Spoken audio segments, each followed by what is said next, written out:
बिस्मिल्लाहिर्रहमानिर्रहीम। अज़ीज़ तलबा व तालिबात, अस्सलामु अलैकुम। मैं प्रोफेसर मुशर्रफ महमूद आपसे मुखातिब हूँ CMM लेक्चर से। अज़ीज़ तलबा, हम साले दवम के मुतालिया पाकिस्तान के पहले सबक का मुतालिया कर रहे हैं और हम पहुँचे हैं सफ़ा नंबर 18 तक और हमारा आज का मौजू है इंतखाबात 1945-1940। 45 से 40 के दरमियान इंतखाबात मुनक्कद हुए। हस्ब मामूल पहले ज़रा इसका मुख्तसर तारुफ देख लेते हैं इंतखाबात का। आप जानते हैं कि 1939 से 1945 तक 44 तक जंग अज़ीम दोम हुई, जिसमें बरतानिया और अमेरिका हार रहे थे, लेकिन आखिरी वक्त में पासा पलटा और ये जीत गए। हिंदुस्तान के हिंदुओं ने जो तवक्कुआत वाबस्ता की थी कि बरतानिया हार जाएगा और हम आज़ाद हो जाएंगे, वो तवक्कुआत पूरी ना हुई। बहरहाल जंग अज़ीम दोम के बाद शिमला कॉन्फ्रेंस में कोशिश की गई लॉर्ड वेयोल प्लान पर हमदर्दी हासिल करने की। बरतानवी वायसराय लॉर्ड वेयोल ने एक प्लान दिया था जिसके मुताबिक एक कोशिश थी कि अंग्रेज़ इक़्तिदार को तवील दिया जाए। उस प्लान पर अमल के लिए शिमला कॉन्फ्रेंस बुलाई गई जो नाकाम हो गई। नाकामी की वजूहात ये थी कि तय हुआ था कि इस गवर्नर जनरल की इंतज़ामी कौंसिल में 6 हिंदू मेंबरान होंगे और 5 मुस्लिम मेंबरान होंगे। पिछले लेक्चर में तफसील से बातें कर चुके हैं, सिर्फ दोहरा रहा हूँ। कांग्रेस का मुतालबा ये था कि 5 मुस्लिम मेंबरान में से एक का तकर्रुर कांग्रेस करेगी, जबकि मुस्लिम लीग का मौक़िफ़ ये था कि सिर्फ मुस्लिम लीग ही बरे सगीर के तमाम मुसलमानों की नुमाइंदा जमात है, लिहाजा मुस्लिम लीग ही 5 मेंबरान का तकर्रुर करेगी। इस पर एक डेडलॉक हुआ। कांग्रेस ने ये बात नहीं मानी। कांग्रेस का ख्याल था कि मौलाना अबुल कलाम आज़ाद को कांग्रेस की तरफ से कामयाब कराया जाए। जब कायद-ए-आज़म ने इनकार कर दिया तो अंग्रेज़ों ने एक और नाम दिया यूनियनिस्ट पार्टी के सरबराह मलिक खिज़र हयात का, मगर कायद-ए-आज़म अपने मौक़िफ़ पर कायम रहे कि मुस्लिम लीग ही 5 का तकर्रुर करेगी। यूँ ये कॉन्फ्रेंस नाकाम हुई। मगर यह एक सवाल ज़रूर पैदा हुआ कि क्या वाकई ही कांग्रेस हिंदुस्तान के तमाम लोगों की नुमाइंदगी करती है या कांग्रेस सिर्फ हिंदुओं की नुमाइंदगी करती है और मुसलमानों की नुमाइंदगी मुस्लिम लीग करती है। यानी सवाल ये पैदा हुआ कि मुसलमानों की नुमाइंदा जमात क्या मुस्लिम लीग है या कांग्रेस है। ये जानने के लिए अंग्रेज़ों ने आम इंतखाबात का ऐलान कर दिया ताकि पता चल सके कि कांग्रेस का मौक़िफ़ दुरुस्त है या मुस्लिम लीग का मौक़िफ़ दुरुस्त है। यानी आप यूँ समझिए कि 1945-46 के इंतखाबात दरअसल रेफरेंडम था, इस्तवाब राय था। इस्तवाब राय ये होता है कि उसमें आपने नुमाइंदे नहीं चुनने होते, किसी सवाल का हाँ या ना में जवाब देना होता है। इसी को रेफरेंडम या इस्तवाब राय कहते हैं। तो 1945-46 के इंतखाबात को दरअसल इस्तवाब राय का दर्जा हासिल था कि क्या कांग्रेस का ये कहना दुरुस्त है कि वो बरे सगीर के तमाम तबकों की नुमाइंदगी करती है या मुस्लिम लीग का ये मौक़िफ़ दुरुस्त है कि वो मुसलमानों की वाहिद नुमाइंदा जमात है। इस मकसद के हसूल के लिए इंतखाबात का ऐलान किया गया। दिसंबर 1945 में मरकज़ी असम्बली के इंतखाबात मुनक्कद हुए और जनवरी 1946 में सूबाई असम्बली के इंतखाबात कराने का ऐलान किया गया। बरे सगीर के तमाम सियासी जमातों ने खैर मकदम किया और इंतखाबात में भरपूर हिस्सा लिया, अपनी अपनी कैंपेन चलाई, अपनी अपनी कामयाबी के लिए भरपूर कोशिश की तमाम काबिल ज़िक्र सियासी जमातों में, जिसमें यकीनन कांग्रेस भी शामिल थी और मुस्लिम लीग भी शामिल थी। इनको किताब में इन निकात की शक्ल में बयान किया गया जो भी आप सर्च की सफ़ा नंबर 18 पर। जंग अज़ीम दोम के ख़ात्मे और शिमला कॉन्फ्रेंस में नाकामी के बाद बरे सगीर की सियासी हैसियत के तयन और आवाम का मौक़िफ़ जानने के लिए इंतखाबात नागुज़ीर हो गए थे, नागुज़ीर ज़रूरी हो गए थे। कांग्रेस मुस्लिम लीग के मुतज़ाद मौक़िफ़ के बारे में, मुतज़ाद मौक़िफ़ कि मुस्लिम लीग का मौक़िफ़ बार बार अर्ज़ करूँ ये था कि हम मुसलमानों की तर्जुमानी करते हैं, कांग्रेस का मौक़िफ़ ये था कि वो तमाम हिंदुस्तानियों की तर्जुमानी करते हैं। ये एक तज़ाद था, कंट्राडिक्शन था मुस्लिम लीग और कांग्रेस के मौक़िफ़ में। कांग्रेस और मुस्लिम लीग के मुतज़ाद मौक़िफ़ के बारे में अवामी रुझानात जानने के लिए बरतानवी हुकूमत ने, उस वक्त बरतानिया में लेबर पार्टी की हुकूमत थी, दो जमाती निज़ाम है बरतानिया में भी, labour party, conservative party. Labour party यहाँ को आज़ादी देने के हक़ में थी, तो जो ही लेबर पार्टी की हुकूमत आई बरतानिया में, तो बरतानवी लेबर पार्टी की हुकूमत ने आम इंतखाबात का ऐलान कर दिया। दिसंबर 1945 में मरकज़ी असम्बली और जनवरी 1940 में सूबाई असम्बलियों के इंतखाबात मुनक्कद किए गए, जिसमें तमाम काबिल ज़िक्र सियासी जमातों ने हिस्सा लिया। अब यूँ होता है, इंतखाबात में हर सियासी जमात अपना मंशूर पेश करती है, अपना प्रोग्राम पेश करती है और उस मंशूर की बुनियाद पर आवाम से वोट तलब करती है। यानी हर सियासी जमात दावा करती है कि अगर हमें वोट दिए गए, अगर हमें कामयाब कराया गया, तो हम अपने इस सियासी मंशूर पर अमल करेंगे। इसी तरह इंतखाबात में कांग्रेस ने भी अपना सियासी मंशूर पेश किया, मुस्लिम लीग ने भी अपना सियासी मंशूर पेश किया। कांग्रेस का मंशूर या प्रोग्राम या लाएअमल ये था, दावा ये था कांग्रेस का कि जनूबी एशिया को तकसीम किए बगैर एक ही वहदत की शक्ल में आज़ाद किया जाए। यानी कांग्रेस तकसीम हिंद के खिलाफ थी, वो चाहती थी एक ही मुतहदा मुल्क आज़ाद हो, और इसका मतलब साफ वाज़ेह था कि जब एक ही मुल्क आज़ाद होगा तो उसमें हिंदुओं की अक्सरियत होगी, हिंदू हमेशा के लिए आका बनेंगे और दीगर कौमें जिनमें सिख और मुसलमान शामिल हैं वो हमेशा अंग्रेज़ों के ग़ुलाम रहेंगे। ये साजिश थी इसके पीछे कि एक ही वहदत की शक्ल में आज़ाद किया जाए।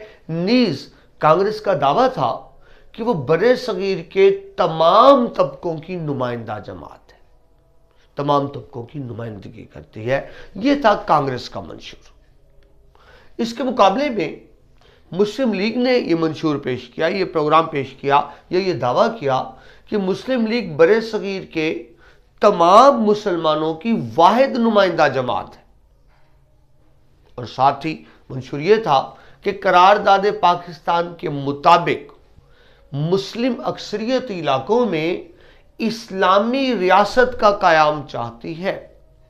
आप गुज़िश्ता लेक्चर में पढ़ चुके कि 1940 की करारदाद पाकिस्तान में यह तय किया गया था कि मुस्लिम लीग आइंदा ऐसा कोई प्रोग्राम, कोई आइन, कोई कानून मंजूर नहीं करेगी जिसमें क़याम पाकिस्तान की ज़मानत ना दी गई हो। इसी के मुताबिक मुस्लिम लीग ने मुतालबा किया कि वो इस्लामी रियासत चाहती है। कायद आज़म ने इन इंतखाबात को क़याम पाकिस्तान के लिए इस्तिस्वाब करार दिया। अभी आपको वज़ाहत की इस्तिस्वाब की कि एक तरह का रेफरेंडम होगा, यानी कायद आज़म का कहना यह था कि अगर मुस्लिम लीग कामयाब हो गई तो इसका मतलब ये है कि मुस्लिम लीग ही मुसलमानों की नुमाइंदा जमात है और मुस्लिम लीग आज़ाद वतन चाहती है, तो फिर आज़ाद मुल्क बनाना पड़ेगा।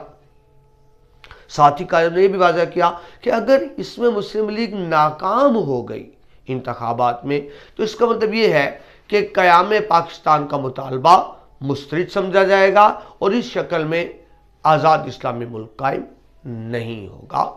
ये इस्तिस्वाब था कायद आज़म के मुताबिक। तो ये आपने दोनों पार्टियों के मंशूर देखे। दोनों पार्टियों ने, बल्कि बड़े सगीर की तमाम जमातों ने इंतखाबी मुहिम चलाई, जिसको इलेक्शन कैंपेन कहते हैं, अपने आप को कामयाब कराने के लिए। तमाम सियासी जमातों ने ज़बरदस्त मुहिम चलाई। हर सियासी जमात ने कामयाबी के बुलंदोबांग दावे भी किए। कांग्रेस ने जो मुहिम चलाई, दिलचस्प बात है, उसमें कांग्रेस की कामयाबी पे ध्यान थोड़ा था और मुस्लिम लीग की नाकामी के लिए उन्होंने ज़्यादा जोर लगाया। तो कांग्रेस की पूरी मुहिम क्या थी? मुस्लिम लीग की नाकामी और अखंड भारत के क़याम के लिए। अखंड भारत, एक मुत्तहिदा भारत, एक ही मुल्क भारत होगा। नारा लगाया था हिंदुओं ने अखंड भारत का कि हम इस धरती माता के टुकड़े नहीं होने देंगे। एक ही भारत को काम भारत आज़ाद होगा। नतीजा मैं पहले भी अर्ज कर चुका हूं, जिसका नतीजा ये निकलता कि हिंदू हमेशा के लिए अक्सरियत की बुनियाद पर हाकम हो जाते और बाकी तमाम कौमें हिंदुओं की गुलाम रह जाती। ये नारा था अखंड भारत का।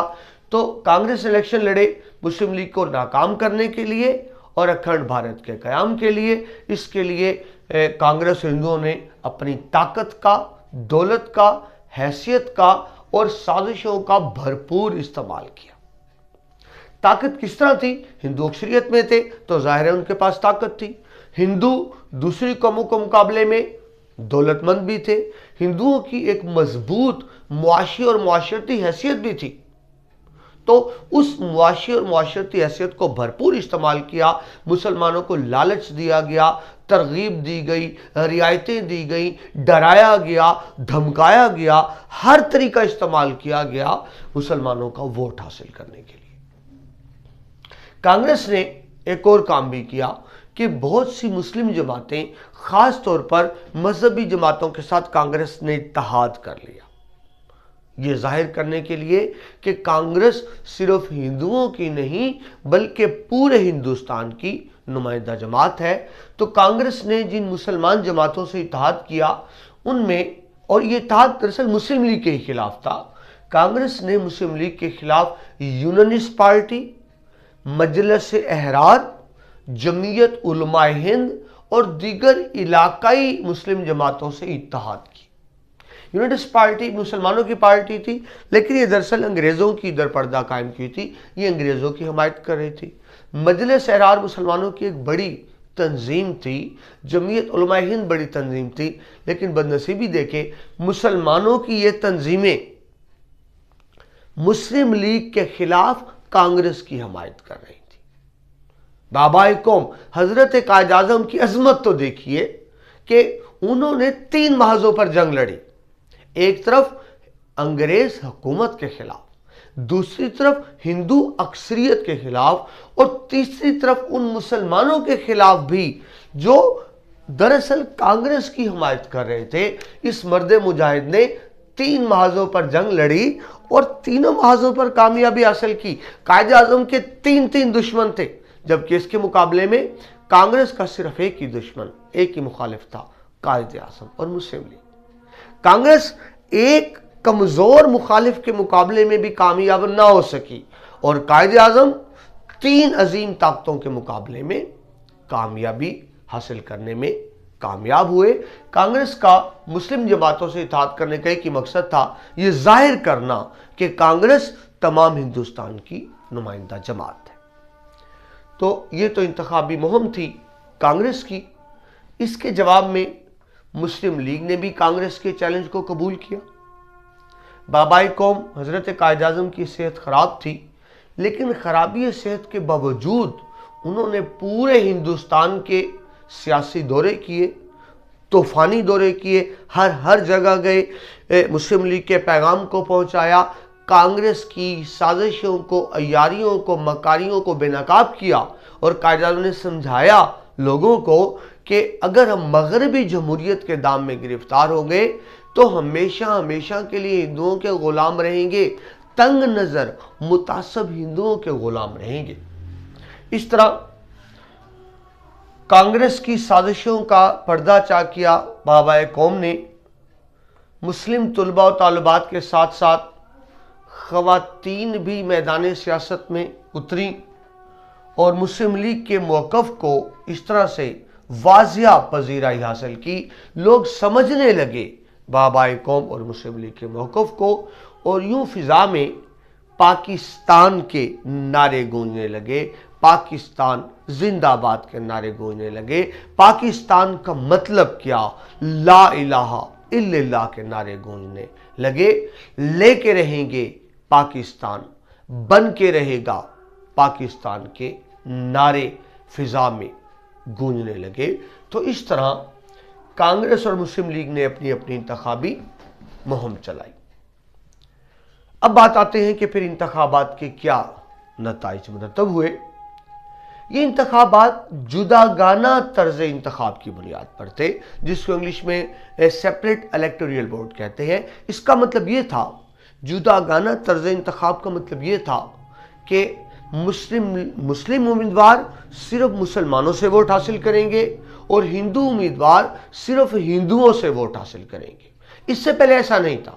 इससे पहले मजमूई तौर पर वोटिंग होती थी और ज़ाहिर उसमें कांग्रेस और हिंदू ही कामयाब होते थे कि हिंदू अक्सरियत में थे। ये इंतखाबात जुदागाना तरीके इंतखाब पे हुए, यानी मुस्लिम लीग और मुसलमानों को सिर्फ मुसलमानों से वोट हासिल करने थे।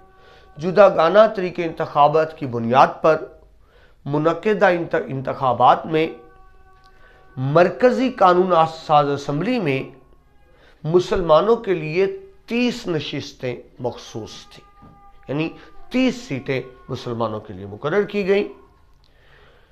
मुसलमानों की इन तमाम नशिस्तों पर कांग्रेस ने भी अपने उम्मीदवार खड़े किए। तमाम नशिस्तों पर कांग्रेस ने अपने उम्मीदवार खड़े किए। किसी जगह तो कांग्रेस खुद सामने आई और किसी जगह अपने इत्तेहादियों के सामने आई, यानी मुस्लिम लीग के खिलाफ तमाम मुस्लिम नशिस्तों पर उम्मीदवार खड़े किए गए, मगर मुस्लिम लीग ने किसी भी जमात से इंतखाबी इत्तेहाद नहीं किया। मुस्लिम लीग ने अकेले इलेक्शन लड़ा, जबकि कांग्रेस ने मुस्लिम सीटों पर मुस्लिम जमातों से इत्तेहाद करके इलेक्शन लड़ा। अल्हम्दुलिल्लाह अल्लाह ताला के फजल करम से, यकीनन अल्लाह के फजल करम से, उसके बाद कायद आज़म की क़यादाना कोशिशों से मुस्लिम लीग ने तमाम 30 नशिस्तें जीत ली। तमाम नशिस्तों पर मुस्लिम लीग ने शानदार कामयाबी हासिल की, मिसाली कामयाबी हासिल की। उन 30 नशिस्तों में से किसी एक नशिस्त पर भी कांग्रेस कामयाब नहीं हो सकी। 30 की 30 नशिस्तें मुसलमानों ने जीती, बल्कि यूं समझिए कि बहुत सी नशिस्तों पर मुसलमानों ने इस कदर शानदार कामयाबी हासिल की कि कांग्रेसी उम्मीदवारों की जमानतें जब्त हो गई बहुत सी नशिस्तों पर। यह तो रहा मरकजी असम्बली का नतीजा। उसके बाद जब जनवरी 40 में सूबाई असम्बलियों के इंतखाबात हुए तो इसमें भी मुस्लिम लीग ने शानदार फतह हासिल की। 90% से ज्यादा नशिस्तों पर मुस्लिम लीग कामयाब हुई। इब्तदाई तौर पर कुल मुस्लिम नशिस्तें थी 495, जिनमें से 434 नशिस्तों पर मुस्लिम लीग ने कामयाबी हासिल की। 495 में से 434 नशिस्तों पर, और बाद में कुछ और आज़ाद उम्मीदवार भी मुस्लिम लीग में शामिल हो गए, और इस तरह मुस्लिम लीग को 90% से ज़ायद नशिस्तों पर कामयाबी मिली। इस तरह अजीज़ तुलबा, मरकज़ी और सूबाई असम्बली के इंतखाबात के नताइज बड़े शानदार रहे मुस्लिम लीग के हक़ में, और कांग्रेस का ये मौक़िफ़ गलत साबित हो गया कि वो तमाम हिंदुस्तान की नुमाइंदा जमात है। मुस्लिम लीग का ये मौक़िफ़ दुरुस्त साबित हुआ कि मुस्लिम लीग ही बरे सग़ीर के तमाम मुसलमानों की नुमाइंदगी करती है। इस तरह इन इंतखाबी नताइज ने मुस्लिम लीग के मौक़िफ़ को दुरुस्त और कांग्रेस के मौक़िफ़ को यकसर गलत और बेबुनियाद साबित कर दिया, और यूं इन इंतखाबी नताइज ने क़याम पाकिस्तान के लिए एक मजबूत बुनियाद फराहम कर दी। अब क़याम पाकिस्तान के रास्ते में कोई रुकावट बाकी ना रही, हिंदुओं का कोई बहाना बाकी ना रहा, और अंग्रेज़ों के पास कोई उज़र बाकी ना रहा। और इस तरह इन इंतखाबात के बाद 1 साल के अरसे में ही दुनिया की सबसे बड़ी इस्लामी रियासत पाकिस्तान का क़याम अमल में आ गया। अल्लाह हमारे मुल्क को हमेशा कायम दायम और खुश रखे।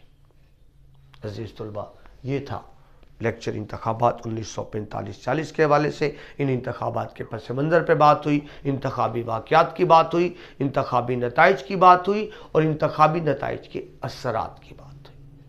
अज़ीज़ तुलबा, यहाँ का लेक्चर यहाँ मुकम्मल होता है। इस लेक्चर को तवज्जो सुनिएगा ताकि आपके लिए मुआवन साबित हो। अगर आपको लेक्चर पसंद आए तो दोस्तों से भी ज़रूर शेयर कीजिएगा। प्रोफेसर मुशर्रफ महमूद को इजाज़त दीजिए। अल्लाह।